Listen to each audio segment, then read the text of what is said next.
വിശുദ്ധ ലൂക്ക എഴുതിയ സുവിശേഷം അദ്ധ്യായം 10 25 മുതൽ 37 വരെയുള്ള വാക്യങ്ങൾ. നല്ല സമരിയക്കാരൻ്റെ ഉപമ.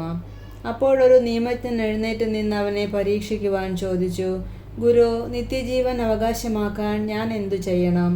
അവൻ ചോദിച്ചു, നിയമത്തിൽ എന്തെഴുതിയിരിക്കുന്നു? നീ എന്തു വായിക്കുന്നു? അവൻ ഉത്തരം പറഞ്ഞു, നീ നിന്റെ ദൈവമായ കർത്താവിനെ പൂർണ്ണ ഹൃദയത്തോടും പൂർണ്ണ ആത്മാവോടും പൂർണ്ണ ശക്തിയോടും പൂർണ്ണ മനസ്സോടും കൂടെ സ്നേഹിക്കണം, നിന്റെ അയൽക്കാരനെ നിന്നെപ്പോലെയും. അവൻ പ്രതിവചിച്ചു, നീ ശരിയായി തന്നെ ഉത്തരം പറഞ്ഞു. ഇതനുസരിച്ച് പ്രവർത്തിക്കുക, നീ ജീവിക്കും. എന്നാൽ അവൻ തന്നെ സാധൂകരിക്കാൻ ആഗ്രഹിച്ച് യേശുവിനോട് ചോദിച്ചു, ആരാണ് എൻ്റെ അയൽക്കാരൻ? യേശു പറഞ്ഞു, ഒരുവൻ ജെറുസലേമിൽ നിന്ന് ജെറീക്കോയിലേക്ക് പോവുകയായിരുന്നു. അവൻ കവർച്ചക്കാരുടെ കയ്യിൽപ്പെട്ടു. അവർ അവൻ്റെ വസ്ത്രങ്ങൾ ഉരിഞ്ഞെടുത്ത് അവനെ പ്രഹരിച്ച് അർദ്ധപ്രാണനാക്കിയിട്ട് പോയി കളഞ്ഞു.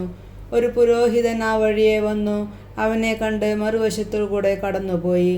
അതുപോലെ ഒരു ലേവായനും അവിടെ വന്നപ്പോൾ അവനെ കണ്ടെങ്കിലും കടന്നുപോയി. എന്നാൽ ഒരു സമരിയക്കാരൻ യാത്രാമധ്യേ അവൻ കിടന്ന സ്ഥലത്തു വന്നു. അവനെ കണ്ട് മനസ്സലിഞ്ഞ് അടുത്തു ചെന്ന് എണ്ണയും വീഞ്ഞുമൊഴിച്ച് അവൻ്റെ മുറിവുകൾ വെച്ചുകെട്ടി തൻ്റെ കഴുതയുടെ പുറത്തു കയറ്റി ഒരു സത്രത്തിൽ കൊണ്ടുചെന്ന് പരിചരിച്ചു. അടുത്ത ദിവസം അവൻ സത്രം സൂക്ഷിപ്പുകാരൻ്റെ കയ്യിൽ 2 ദനാറ കൊടുത്തിട്ട് പറഞ്ഞു, ഇവൻ്റെ കാര്യം നോക്കിക്കൊള്ളണം. കൂടുതലായി എന്തെങ്കിലും ചിലവാകുന്നെങ്കിൽ ഞാൻ തിരിച്ചു വരുമ്പോൾ തന്നുകൊള്ളാം.